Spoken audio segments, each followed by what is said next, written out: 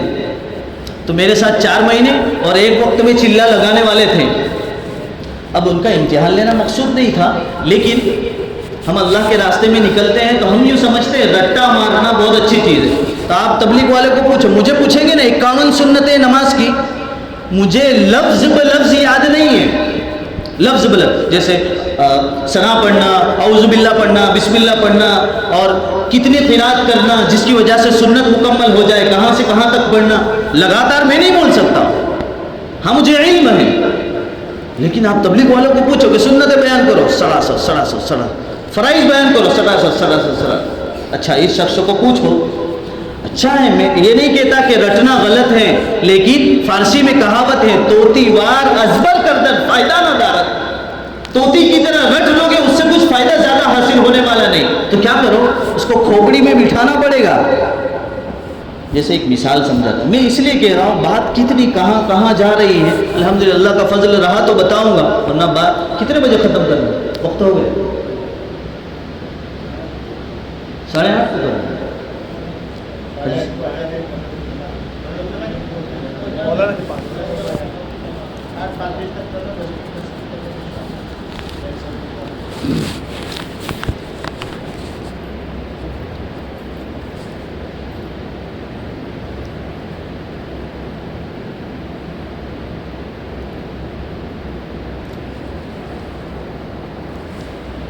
بھائی میں کیا کہہ رہا ہوں جی, مرغی کی بات, یہی بات کر رہا ہوں. اچھا تو وہ میں یہ کہہ رہا تھا کہ تبلیغ میں اس طرح توتی وار ازبر کردن فائدہ نہ دارت, آپ رٹا لگا رہے ہو تو اس کی وجہ سے. تو میں نے ایک شخص کو پوچھا کہ آپ نماز میں کھڑے ہیں اور آپ نے صرف سورہ فاتحہ پڑھی, اس کے ساتھ سورت نہیں ملائی. اچھا آپ کہیں گے کہ تبلیغ میں مسئلے مسائل تو ہے ہی نہیں. یہ کہیں گے ارے تبلیغ میں اتنا علم تو سیکھنا ضروری ہے. نئے لوگوں سے نہیں کہتا, یہ اس شخص کی بات بتا رہا ہوں جنہوں نے کئی سالوں سے 4 مہینے لگائے. اچھا آپ لوگ اب یہ کہیں گے کہ ان سے بدگمان ہو جائیں گے کہ وقت لگانے کا کیا فائدہ, جبکہ ان کو اتنا معلوم نہیں تو ہم کو تو کچھ بھی نہیں ہے. ایسا نہیں ہے, بلکہ سمجھانے کی بات کر رہا ہوں ذمہ داروں کو بھی اور اپنے آپ کو سب سے پہلے, کہ ہمیں اس کا علم ہونا بہت ضروری ہے. اس شخص سے میں نے پوچھا کہ الحمد کے بعد اگر سورت نہیں ملائی تو کیا نماز ہو جائے گی؟ اگر سجدہ سہو نہیں کیا تو یہ بات کہنا ہوگی. کیوں؟ اس لیے کہ سورت کا ملانا یہ واجبات میں سے ہے, اور صرف قرات کا کرنا فرض ہے. ایک شخص نے اللہ اکبر کہا, ہاتھ باندھ لیے اور کچھ نہیں پڑھا تو نماز اس کی نہیں ہوگی, قرات کی ہی نہیں ہے. لیکن اس نے الحمد نہیں پڑھی, سورت پڑھ لی, قل هو اللہ احد پڑھ لی پوری, الحمد شریف پڑھنا بھول گیا, تب بھی اس کو سجدہ سہو کرنا ہوگا. تو یہ جو چیز ہیں یہ تو اہم اور ضروری مسائل ہے. حالانکہ مولانا الیاس صاحب رحمۃ اللہ علیہ کے ملفوظات میں لکھا ہے کہ اس تبلیغ کے ذریعے سے یہ بھی چاہا جاتا ہے کہ ایک آدمی کی نماز اتنی صحیح ہو جاوے کہ وہ وقت لگا کر جب آوے تو اس مصلی کا لائق ہو جاوے. ہے یا نہیں ہے یہ بات؟ وہ کیسے لائق ہوگا؟ جبکہ اس کا علم ہوگا تب ہوگا نا. اسی لیے تیسرے نمبر پر ہے علم, اور یہی چیز ہے. میں 6 نمبر سے ہٹ کر بات نہیں کر رہا ہوں. آپ جہاں مجھے روک دیں اور کہیں کہ 6 نمبر کے اندر کہاں ہے, انشاءاللہ اگر اللہ کا فضل رہا اور میری بات ٹھیک رہی تو میں آپ کو 6 نمبر کے دائرے میں بات کر کے بتاؤں. اللہ کا فضل ہے. بڑائی نہیں بیان کر رہا ہوں، ورنہ یہ زبان کو روکنے والی وہی ذات ہے۔ رب اشرح لی صدری ویسر لی امری واحلل عقدۃ من لسانی، کہ اللہ میری زبان میں جو گانٹھ لگی ہے، کس کی؟ گناہوں کی، تیرے حکم کو بیان کرنے کی، اس کو تو کھول دے۔ یہی میں نے شروع میں پڑھا تھا، رب اشرح لی، کچھ وقت لگایا نا، آپ کو بھی بتا دو تاکہ مولانا صاحب کون سا منتر پڑھ رہے ہیں آپ لوگ پوچھیں گے۔ رب اشرح لی صدری ویسر لی امری واحلل عقدۃ من لسانی یفقہوا قولی، یہ چیز ہے۔ اچھا یہ تو بات ہو گئی۔ اب وہ جو قاتل تھا اس شخص نے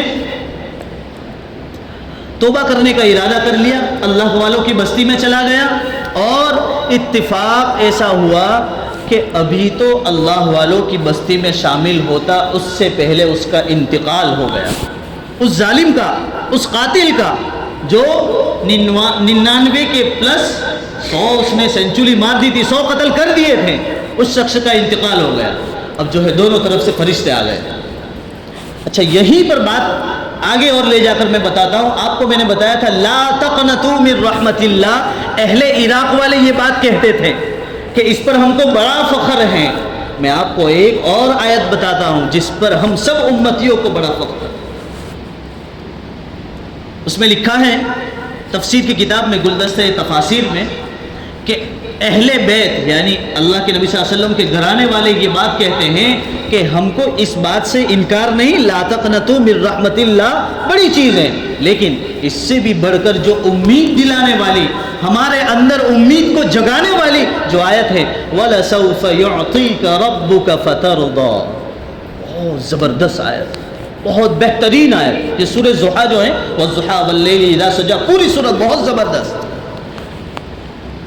اس آیت میں جو ہے حدیث شریف نقل کی ہے مفتی رفیع صاحب نے، نور اللہ مرقدہ، مفتی تقی صاحب کے مفتی شفیع صاحب، ان کے والد صاحب، معارف القرآن کے اندر یہ بات لکھی ہے۔ اس میں لکھا ہے اللہ کے نبی صلی اللہ علیہ وسلم نے جو ہے ساری امت کا حال دیکھا، اور تو اس وقت پوچھنے لگے کہ اے اللہ، میں اس وقت تک راضی نہیں ہو سکتا جب تک میرا امتی جہنم سے نکال کر جنت میں داخل نہ کر دیا جائے، اس وقت تک میں راضی نہیں ہوگا۔ اس آیت کی تفسیر میں لکھا ہے۔ آگے اور ایک چیز بتاؤں، میرے حضرت مفتی احمد صاحب خانپوری، اللہ تعالیٰ ان کی عمر میں، صحت میں، علم و عمل میں، ایمان میں خوب برکت دے، بڑے ضعیف اور کمزور ہو گئے۔ وہ فرماتے ہیں جس وقت ہم سبق پڑھ رہے تھے، فرمایا کہ اللہ کے نبی صلی اللہ علیہ وسلم کو کرسی دی جائے گی، تو اس وقت میں جب اللہ کے نبی صلی اللہ علیہ وسلم کو کرسی دی جائے گی، مقام محمود جس کو کہتے ہیں، ہم دعا میں پڑھتے ہیں اذان کی، جب اذان ختم ہوتی ہے اس کے بعد دعا ہے، اس لیے تبلیغ میں نکالا جاتا ہے کہ وہ دعا بھی ہم کو یاد ہو جاوے۔ اللہم رب هذه الدعوة القائمة والصلاة، اللہم رب هذه الدعوة التامة والصلاة القائمة آتی محمدا الوسیلة والفضیلة مقاما محمودا الذی، یہ جو میں بتانا چاہتا ہوں، میں مجمع کی وجہ سے اور الفاظ شاید الگ آگے پیچھے کر رہا ہوں، تو مقام محمود جب عطا کیا جاوے گا تو اللہ کے نبی صلی اللہ علیہ وسلم کی یوں کنڈیشن ہوگی، یوں، اور فرمائیں گے، یہ بھی نہیں، سوری، یہ کنڈیشن ہوگی، یہ اس طرح کی، اللہ کے نبی فرمائیں گے کہ اللہ تو نے حکم دیا تھا، میں کرسی پر بیٹھ گیا ہوں، لیکن میرے امتی ابھی بھی جہنم میں ہیں، جب تک کہ اللہ تو ان کو جہنم سے نکال کر آزاد نہیں کر دے گا اور جنت میں داخل نہیں کرے گا، اللہ کی قسم میں راضی نہیں ہوں۔ کتنی بڑی چیز ہے، وَلَسَوْفَ يُعْطِيكَ رَبُّكَ فَتَرْضَىٰ، یہ چیز ہوگی اللہ کے حکم پر، اللہ کا حکم توڑے گی نہیں، میں نے ہاتھ رکھ دیا ہے اللہ، میں اس پر بیٹھ جاؤں گا، یہ کرسی اٹھا کر جو ہے اوپر لے جائی جائے گی، میری امت پیچھے رہ جائے گی۔ کون سی امت ہے؟ یہ امت ہے جو تبلیغ نہیں کرتی، لوگوں کو دعوت نہیں دیتی، اللہ کی طرف نہیں بلاتی، مسجدوں میں نہیں آتی، جو نماز نہیں پڑھتی، جو اپنے والدین کے حقوق کو ادا نہیں کرتی، ماں باپ کو گالیاں دیتی ہے، بڑوں کا ادب نہیں کرتی، چھوٹوں پر رحم نہیں کرتی، یہ امت ہے، یہ امت ہے۔ اور اس نبی اور اسی امت کے بارے میں اللہ کے نبی صلی اللہ علیہ وسلم یہ کہہ رہے ہیں۔ کتنی بڑی غور و فکر کی بات ہے کہ ہم کس حال میں جی رہے ہیں، اور ہمارے نبی صلی اللہ علیہ وسلم ہمارے لیے کیا کیا دعائیں فرما رہے ہیں۔ اللہ کی قسم کھا کر کہتا ہوں، یہ جو ہم حرکتیں کر رہے ہیں، جتنی بھی ہو اللہ کی ناراض کرنے والا ہر وہ عمل جس کو ہم کر رہے ہیں، زمین روزانہ کہتی کہ یا اللہ تو حکم دے میں پھٹ جاؤں اور ان کو زمین میں دھسا لوں۔ آسمان کہہ رہا اذا السماء انشقت وادنت لربها وحقت واذا الارض مدت، آسمان کہہ رہا ہے کہ میں پھٹ جاؤں۔ حالانکہ یہ واقعہ جو ہے قیامت کے وقت کا ہے کہ جس وقت میں آسمان پھٹے گا۔ زمین کہہ رہے اذا زلزلت الارض زلزالها، کس کی وجہ سے؟ احادیث کے اندر لکھا ہے کہ جس وقت میں موت ہوگی تو اس میت کے بارے میں کہا جائے گا، زمین کہے گی، قبر کہے گی کہ آ جا تیرا آنا مبارک ہے، تو اللہ کے راستے میں چلتا تھا، تو تبلیغ کرتا تھا، لوگوں کی ملاقات کرتا تھا، مستورات کی فکر کرتا تھا، مستورات کو پردے میں رکھتا تھا، لوگوں کی فکر کرتا تھا، چاہے وہ بڑا ہو یا چھوٹا، گورا ہو یا کالا، موٹا ہو یا پتلا، جس طرح کا آدمی ہو، میں ساری عداوتوں کو ختم کر کے، اپنی انوں کو ختم کر کے میں لوگوں کے ساتھ ملاقات کرتا تھا اور لوگوں کی فکر کرتا تھا۔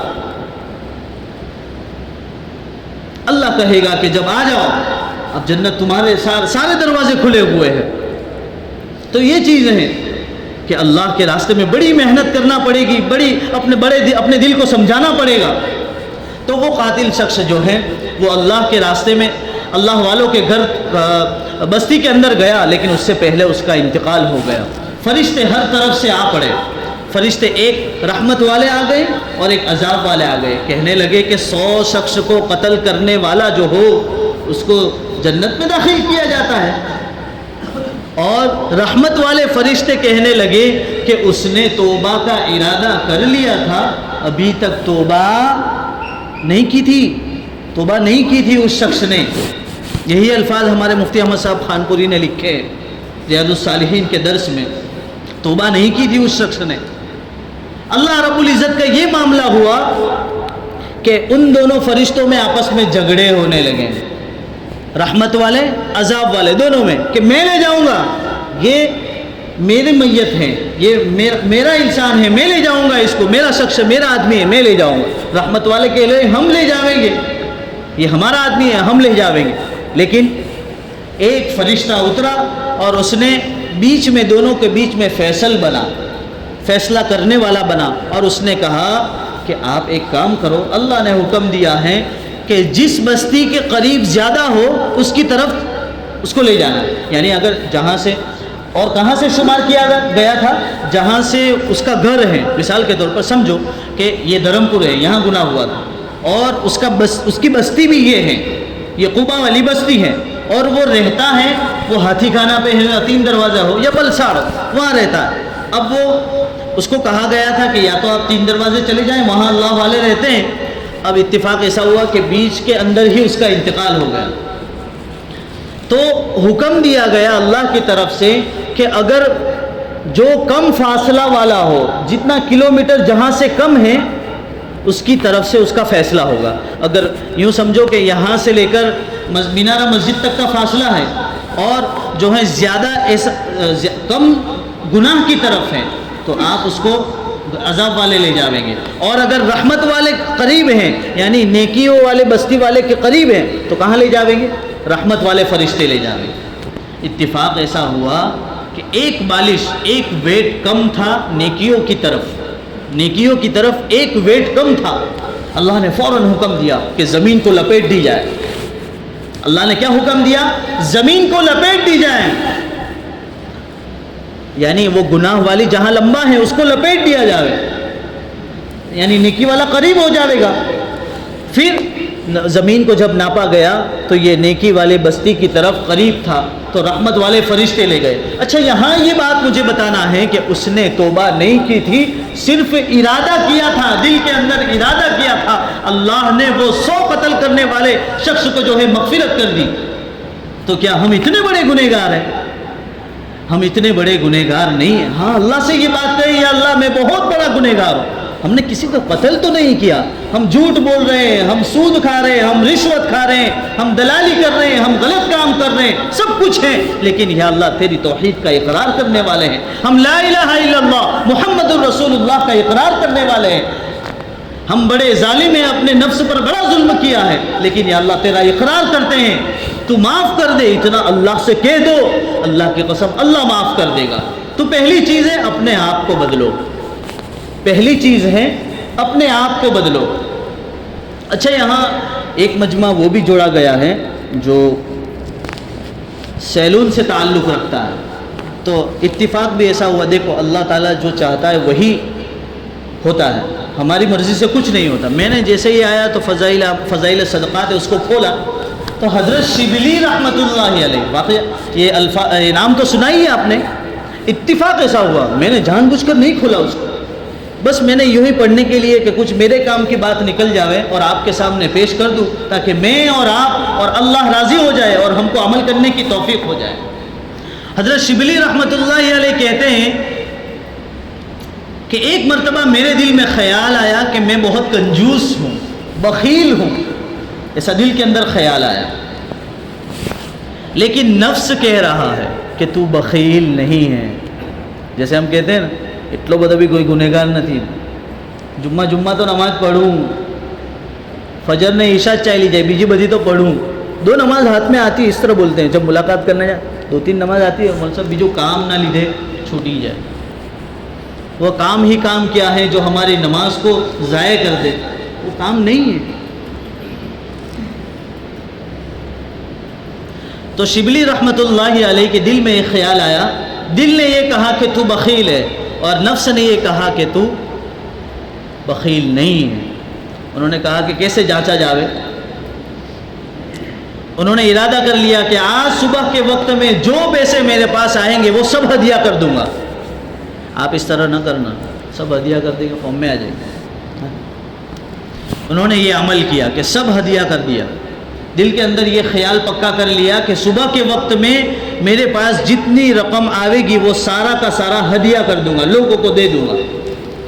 اتفاق ایسا ہوا کہ صبح کے وقت میں ایک شخص آیا، اس نے 50 اشرفیہ، اشرفی جو ہوتی ہے وہ سونے کی ہوتی ہے، سونے کے سکے ہوتے ہیں، 50 اشرفیہ آئیں تو فوراً ان کے دل نے دستک دی کہ معلوم ہے شبلی کیا کرنا ہے، اس کو اپنے پاس رکھنا نہیں ہے، بلکہ تم نے ارادہ کیا تھا، نیت کی تھی اللہ کے راستے میں نکلیں گے۔ وہ ہاتھ اٹھے تھے کہ ہم اللہ کے راستے میں جائیں گے، پھر کیا ہوا؟ وہ جھک گیا، اپنے نفس کی بات سن لی۔ من عرف نفسہ، نفس کو نہیں پہچانا، ہاتھ تو اٹھایا تھا نفسانی خواہش میں۔ من عرف ربہ، جب اللہ کے راستے میں نکلنے کی بات آئی، اللہ کو پہچاننے کی بات آئی، کہاں پہچانے گا؟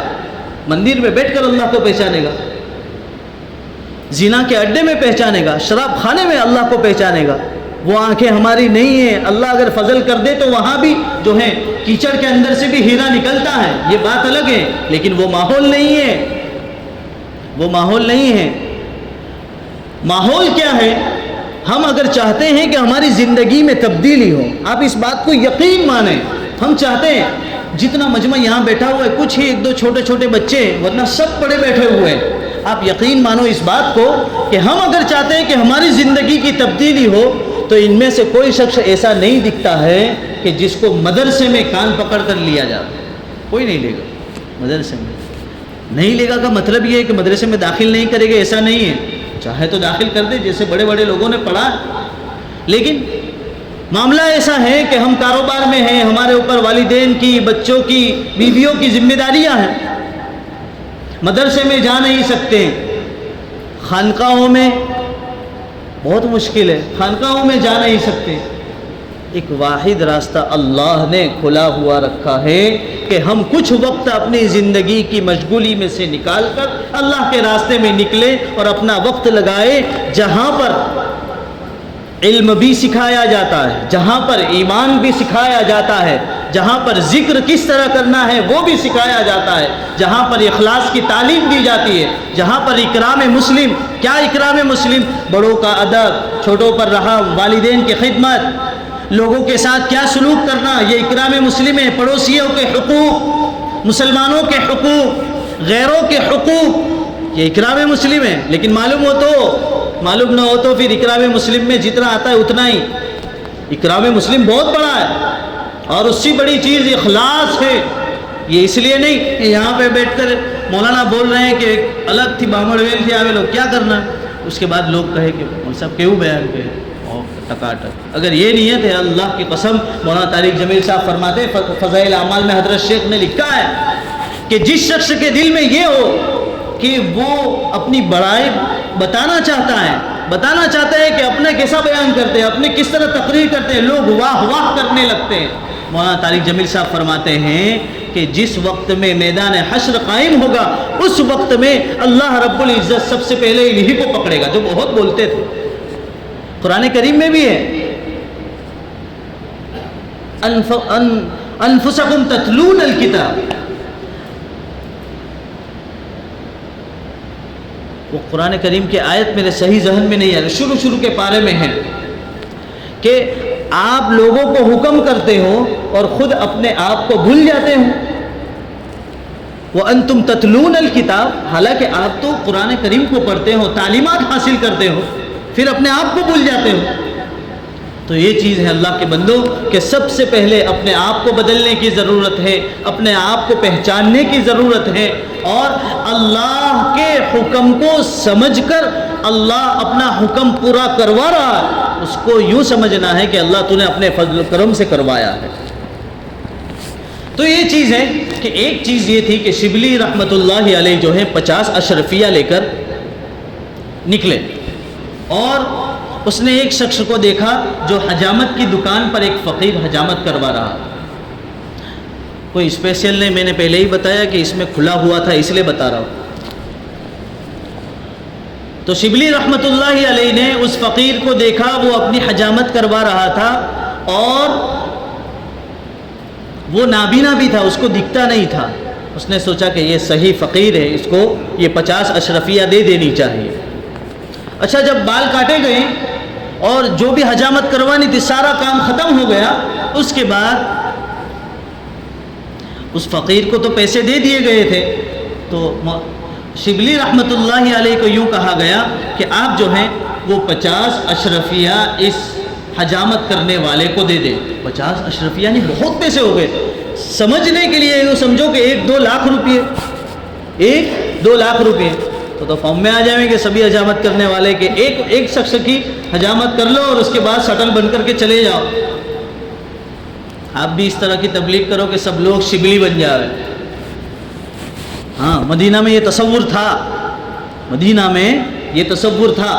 ایک دکان والا اتنا کما لیتا تھا کہ اپنا دن کا گزر ہو جاوے، اس کے بعد اگر ان کے یہاں کوئی کسٹمر آتا تھا تو وہ یوں کہتے تھے میری ضرورت پوری ہو گئی، آپ وہاں چلے جائیں۔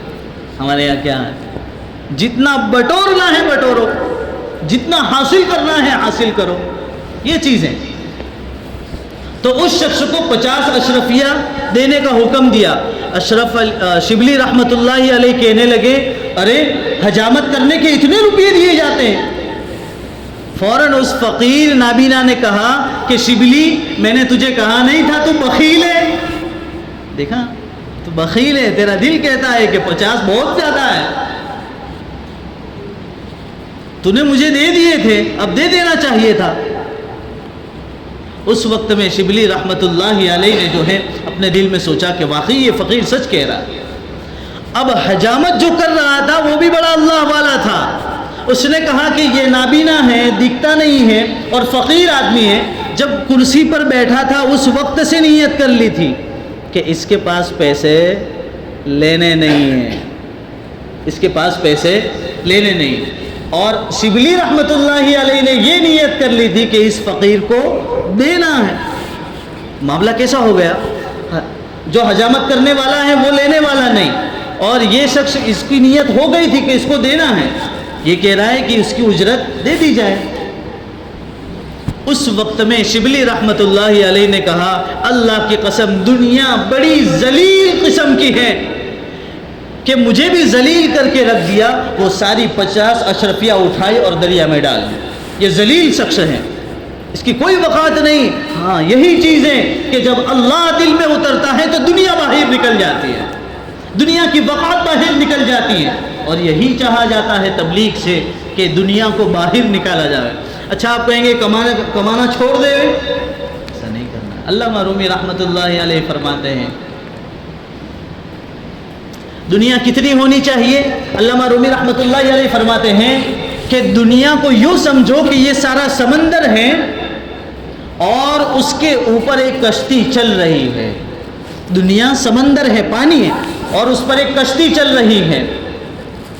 اس سمندر میں چل رہی کشتی کے اندر ایک سوراخ اگر ہم کر لیں گے دنیاوی پانی کا تو یہ کشتی کیا ہو جائے گی؟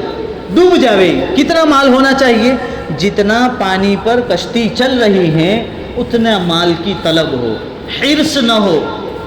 میں کہہ رہا ہوں وہ سمجھ رہے ہیں مال کو اچھا آپ نے سنا ہوگا کہ بہت سے عالم جو ہے یا اللہ والے جو ہیں یوں کہتے ہیں دنیا چھوڑو دنیا چھوڑو دنیا چھوڑو. تو کیا کریں؟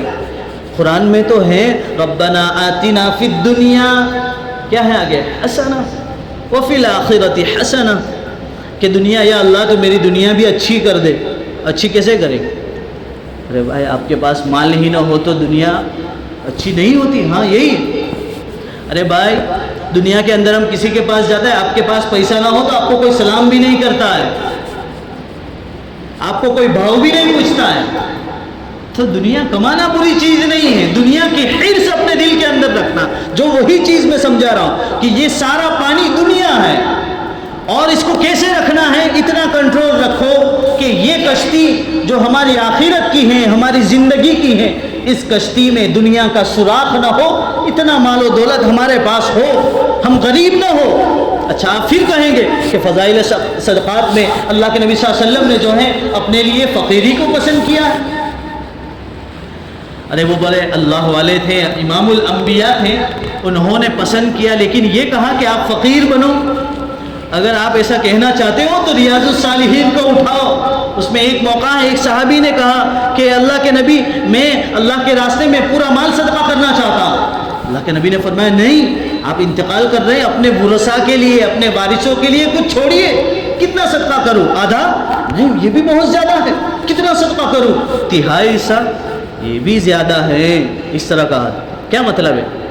اگر فقیری ہونے کو کہا جاتا اس کا مطلب ہے وہ اپنے آپ کے لیے یہ پسند فرماتے تھے کہ میں قناعت کے ساتھ اور فقیری کے ساتھ زندگی گزاروں تاکہ میں نمونہ ہوں لوگوں کے لیے، امت کے لیے. یہ پیغام ہے کہ فقیر شخص اگر نماز پڑھنا چاہتا ہے تو اس کے دل میں یہ خیال نہ آوے کہ میرے نبی تو بہت مالدار ہے، ان کو تو کچھ فکر نہیں تھی اس لیے وہ تو نماز بھی پڑھتے تھے، وہ تو تبلیغ بھی کرتے تھے، لوگوں کو دعوت بھی دیتے تھے.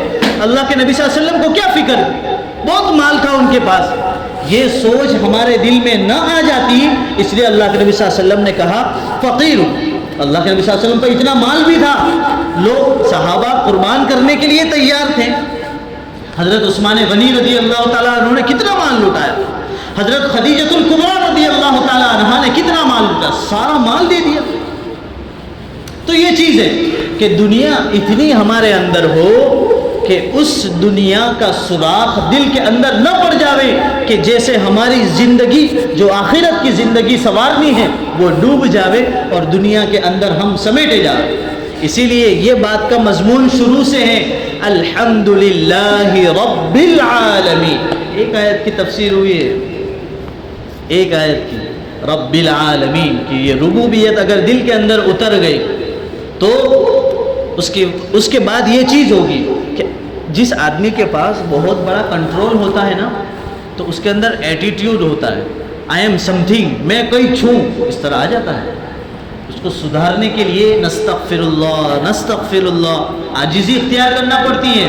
اسی لیے اکابرین نے لکھا ہے کہ جب علم حاصل کرتے ہیں چاہے دنیا کا ہو چاہے آخرت کا، دین کا علم ہو، جیسے ہم نے دین کا علم حاصل کیا تو لکھا ہے کہ دین کا علم حاصل کرنے میں ایک آدمی وکیل بھی ہیں، قاضی بھی ہیں اور بہت بڑے بڑے عہدے ہیں تو اس کی وجہ سے اس کی ویلیو بڑھ جاتی ہے.